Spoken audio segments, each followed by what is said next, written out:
Pikang-pika na ang China. Makikipagkasundo kayo para magkaroon ng mapayapang samahan, no? Habang hindi nare-resolba, ang tawag dyan, modus vivendi.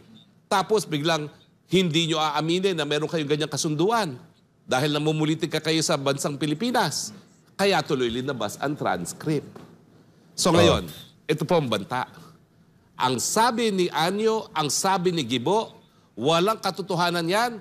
At ang pumasok... Di ba? Sinabi ko rin to bago sinabi ni Professor, yung malaking binlak na ganun. Sino yun?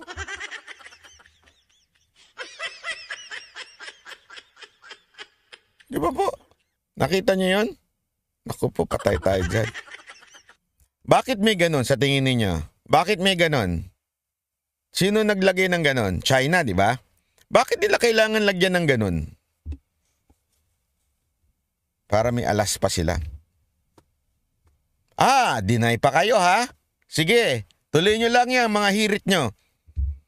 Tuloy nyo, i-demonize nyo kami ng patuloy. May alas pa kami, may nakablock na ganun. Pag nilabas namin yan, windang kayo.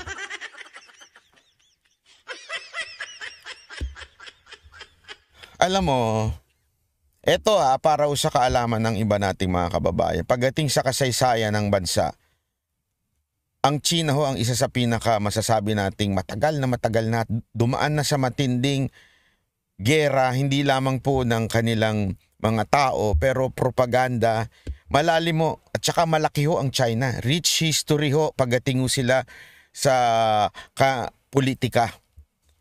They know how to play politics. If you think we can fool them, wag ho natin silang maliitin. Kaya nga itong gobyerno to, dapat doon lang tayo sa totoo. Ano kasi kayo nasisira ang diskarte ninyo because you hate Duterte so much. You want to bring down Duterte so much. You want to bring down BP Sara para sa 2028 election. Kaya kayo tuloy nagkakamali-mali sa mga diskarte ninyo. Wag ganun. Naku po, patay tayo dyan sa ginagawa nyong yan. Sa kasunduan na yan, walang otoridad. Ikaw ay Vice Admiral Carlos. Parang pangalawang pinakamataas na yan, di ba? Dahil Admiral ang pinakamataas. Correct me if I'm wrong. Number 2, ang ranko niya parang Lieutenant General ata, di ba, sa Hukbong Sandatahan. Sasabihan mo yung Lieutenant General na nakipagkasundo at siyempre, hindi na nila kailangang aminin dahil nasa transcript na yan, ang kausap ay si Carlos. Sasabihan mo yung Lieutenant General na nakipagkasundo ka na walang otoridad? Ikaw ba maniniwala ka na yung ganung kataas na tao? 3-star yan Oo, 3-star. Papasok sa usapan na walang otoridad ng Presidente, ng Secretary of Foreign Affairs at ng National Security Council? Sa madaling salita, para nila sinasabing ang tanga naman itong Vice Admiral na to. Hindi totoo. By saying na wala siyang authorization to deal, don't you think he's stupid? Aabot ba siya sa pagiging ganyan kung tanga siya? This is foreign policy. He knows very much.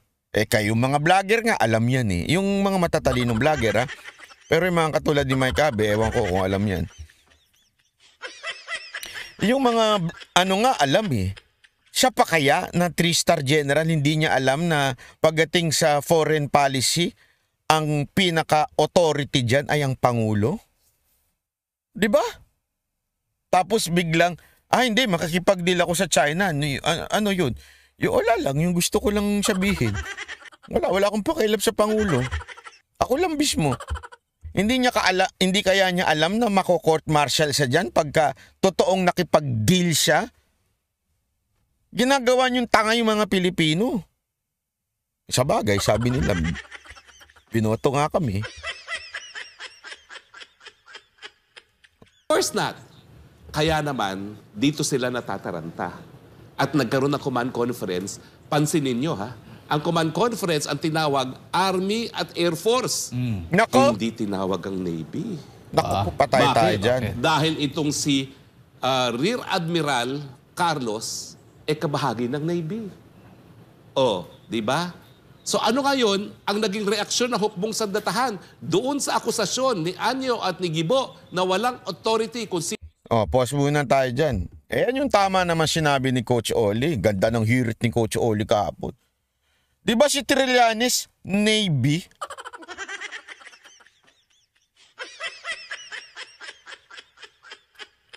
Kesa nang pinag-uukulan niya ng pansin si Banat Bay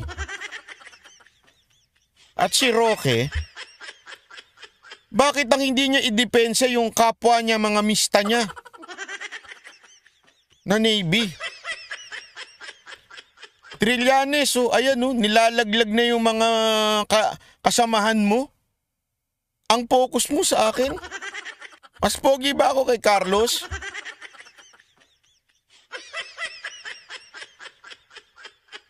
Screenshot mo na. Gawin mong wallpaper ng cellphone mo. Mas kursunada mo ba yung mga katulad ko? At binibigyan mong pansin? Kesa sa supposedly mga kasamahan mo dati na Navy, pambira ka naman.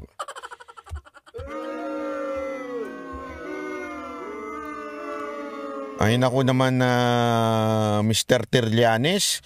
Ay nako, napapaghalataan ka tuloy na na namumuliti ka Patay tayo dyan. Sino man ang pumasok dyan at deepfake daw.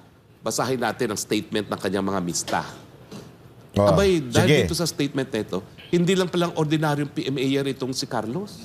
Naku Para po, pala itong patay tayo pinsan dyan. ko na napadala sa West Point dahil pinipili nila yung pinakamagagaling at pinadadala sa Amerika. Hanggang ngayon pala, yung pinakamagagaling sa West Point, pinadadala sa Amerika. Either sa West Point or sa Naval Academy. Nako. Ito pa lang si Carlos, pinadala sa Naval Academy. Ibig sabihin, isa sa pinakamagaling na miyembro ng Batch 89 ng PMA Nako, na grabe. napili na padala sa Naval Academy, sa US Naval Academy. Grabe naman pala Anong yung sabi credential nila? ng mama We na to. stand firmly with our Mista, Vice Nako. Admiral Alberto Carlos, a distinguished Filipino military officer, unwavering integrity, patriotism, and honorable service throughout the professional career. Translation, mga ulul. Mga ulol! Walang ganun. Wala namang ulol dun sa statement. Ito si Roque, papahamak mo na naman ako Roque, ikaw mag-abogado sa akin Napahamak mo ako lagi, wala namang ulol dyan Yun daw yung interpretation ng first paragraph Mga ulol. Ang bira ka, pero madiin yung sinabi dito We stand firmly with our Mista, Vice Admiral Alberto Carlos. Ay grabe. Eto na. Nagising na ang ating mga Navy. Salamat po mga kababayan. Kayo'y dakila dahil sa ginawa ninyong suporta na yan. Tayuan natin, di ba? Tayuan po natin itong si Vice Admiral Carlos. Alam mo, hindi ito magsasalita kung wala ho silang alam. Matindi ho itong sinabi nilang to. Hindi ho yan sila magsasalita kung hindi nila alam na nilaglag ho itong kanilang Mista. Nagising na. Finally, palakpakan. Nagising na po. Patay tayo dyan. Ayan. Buti nga walang dyan. We the PMA Makatao Class of 1989. We stand firm with our witness Morales. Ay, hindi pala. Sorry. With our Mista Vice Admiral Alberto Carlos. Naintindihan natin. Do you see the logic now? Do you see my point now? Kasi ang daming nagalit sa akin nung sinabi ko ho itong punto kunto Dami nila galit sa akin. Hindi, inggit ka lang. Oh, di ba? Ito hindi ho, ito yung sinasabi ko I told you so. This issue ang gigising sa mga kababayan nating sundalo. This time, Navy. Ito ho, nagigising na ho sila. Tanuhin ko kayo. sa paulit-ulit na PDEA issue, nagkomento ho ba sila at nagbigay sila ng opinion nila at sinasabi nilang we stand firm with Bato?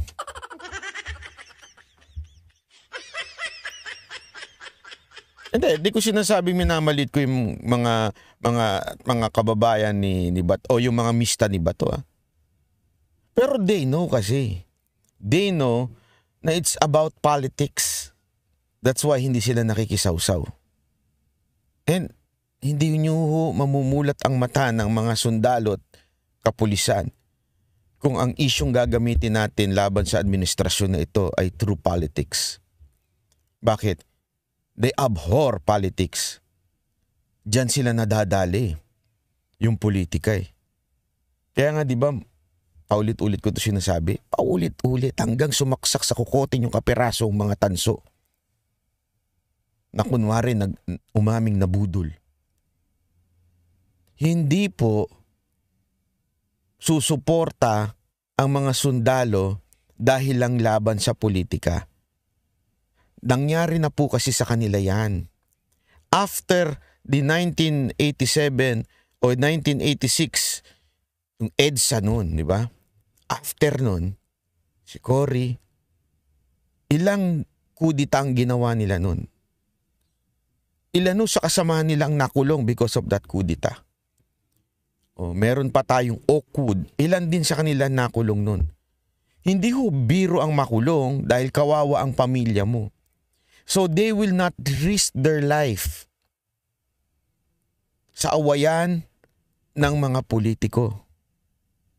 They will not do that. But lalaban sila kung ang inaapi na sa kanila at ang nasisira na sa kanila ay ang mga kasamahan nila. That's why this is the real issue. Understand? Ito ang tunay na issue. Hindi yung chismis.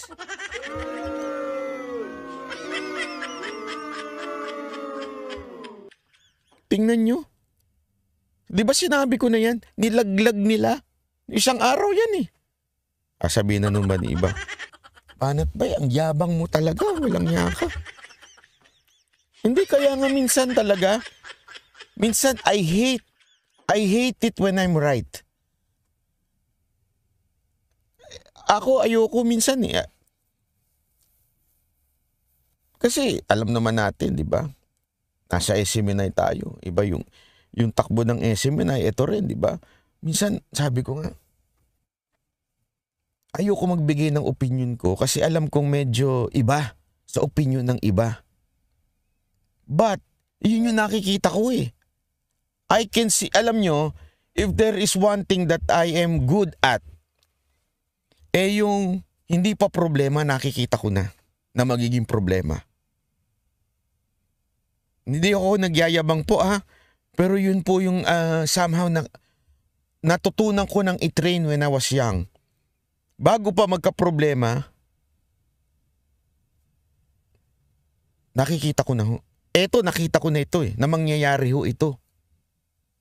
Mangyayari ho ito dahil sa paglaglag nila sa mga sundalo.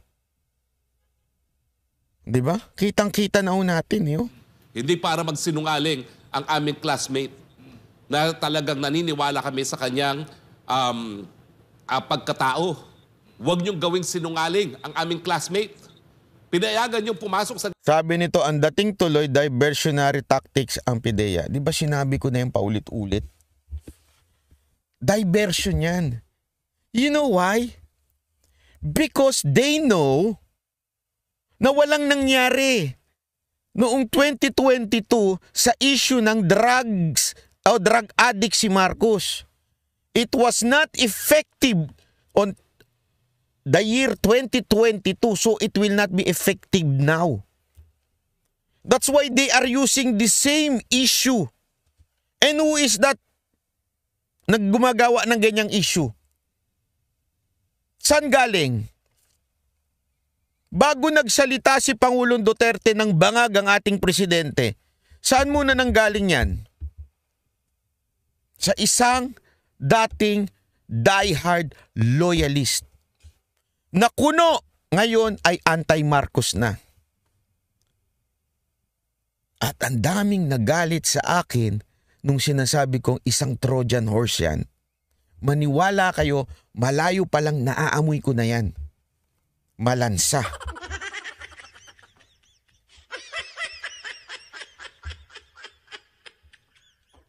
Diversion. Diversion tong ginagawa na to. Ito ang tunay na issue.